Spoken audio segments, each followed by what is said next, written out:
Hey guys, I decided to update the Leap of Faith replica. Decided to make it a lot larger, a little more screen accurate. So now it's much larger. So here is the trimmed printout, and here is the printout untrimmed. These are standard 5 3/4 inch fence boards, and I've got them cut to 19 inches long.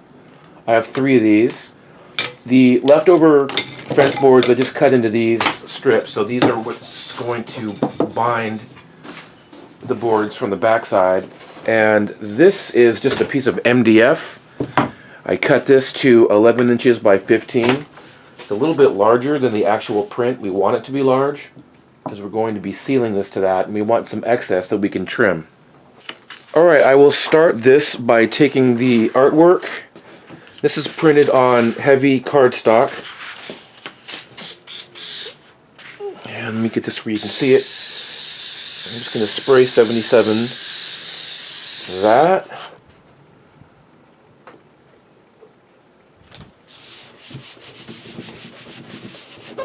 Alright, so we want to laminate this, make it waterproof, and seal it for good. And for that I am using matte clear Rust-Oleum. You can use Mod Podge, you can use anything you like. I've just got this stuff handy, so I am going to be using it to seal down these edges and give me a nice even surface. Next we're going to trim off the excess and trim it right to the graphic.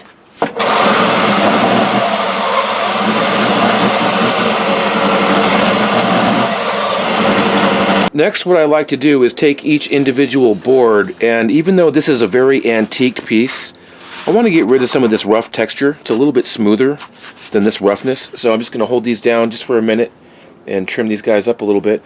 I also want to start introducing a little bit of unevenness to the corners, so I might round some of these corners, I might gouge them a little bit, so that when they stack up, it's not just a super clean line. It's rough and antiqued. I'll show you what I mean.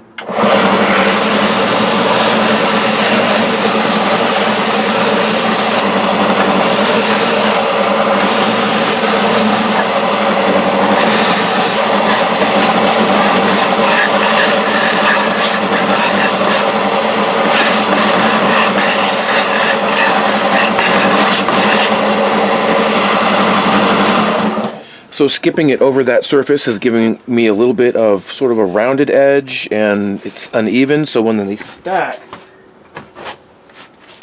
it'll set itself apart at that seam line. Here are my 3 panels laid out. I've decided that these will be my faces. So we're going to flip these over. This is the back end. Okay, I'm going to spread some wood glue onto this strip here where I know these braces will go. I'm going to line my boards up. These are 1 1/4 inch. They're perfect for going through these standard fence boards. So I'm going to put 1 screw on each board. And that wood glue, once it cures, will make this very stiff. This won't come apart. I'm also, when I'm done with that, I'm going to put a little piece right here in the middle, and that's for a nail to hang on the wall. Just like that, right in the center. The glue is all dried on these planks. Everything is looking really sharp. I want to make sure that I keep track of what the top is. Here's our little mount for the top. And this will be covered up, so there's a T for top.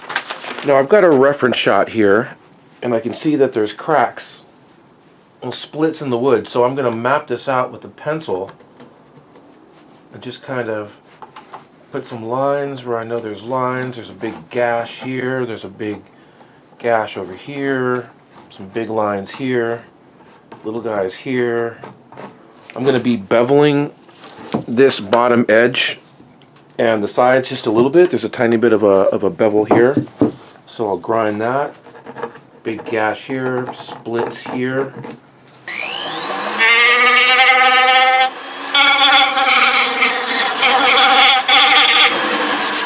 You'll notice I'm wearing safety gloves. I've made the mistake before of not wearing safety gloves when using a cutoff wheel, big mistake, Indy.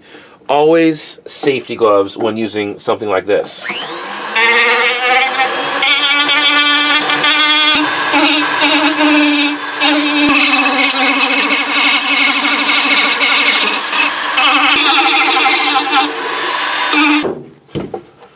When you're done with your antiquing, if there's any pencil lines that are left over, you can just get rid of those with some sandpaper and a sanding sponge.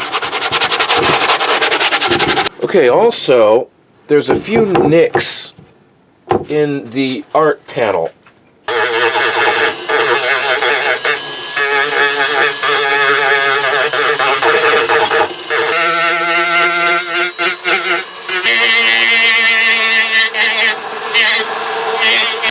The last prep work I like to do is just inspect everything, make sure there's no staples on the ends. Sometimes you'll have an end that has the little barcode staple in it, so just get rid of that. And then I like to take a file, grab my reference shot again, and just sort of look where the really deep gashes are. And where those dudes are, just rake your file and deepen them up until you're really happy with the look. What I also like to do for added authenticity, added realism, is take these cracks, the really heavy ones, and continue them down the side using the edge of your file. So let me get this so you can see it. So I've got a big crack here, so I'm going to take that and continue it down. Big one here. Continue it down this edge, because that crack won't be living there by itself. It's the whole board, so make sure you go back onto that edge. Let's go ahead and stain these boards. I've been using this on my front porch remodel, but this is Varathane Golden Oak.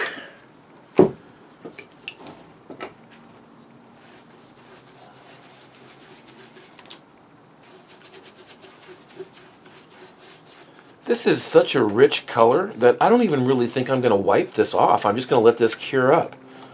I'm making sure that I'm scrubbing really deeply into these cracks. You want those to darken up really nice. And I'm also making sure that I'm addressing the edges.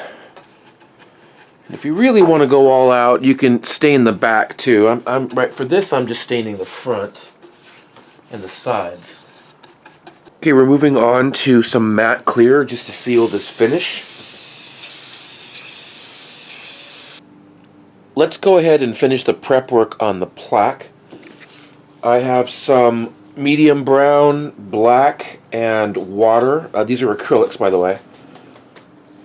And I'm just going to mix in a dark brown color.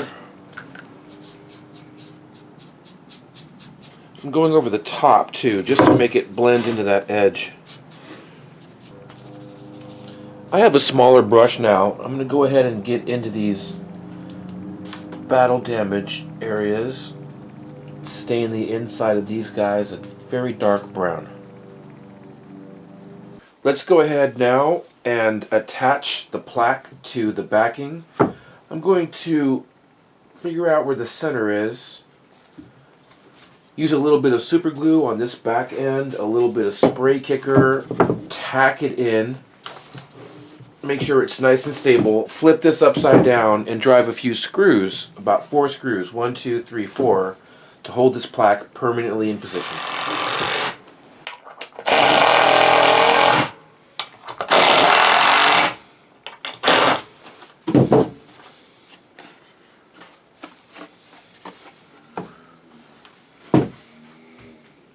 For this last step, I've got some gold foil adhesive,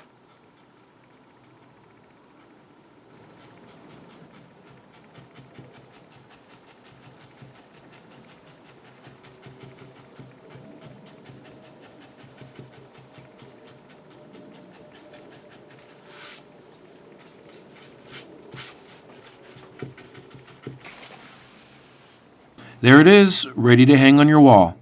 I showed you every step needed to convert fence board lumber and cardstock into a finished Leap of Faith replica. If you enjoyed this content, please like and subscribe. Thanks for watching. Aloha.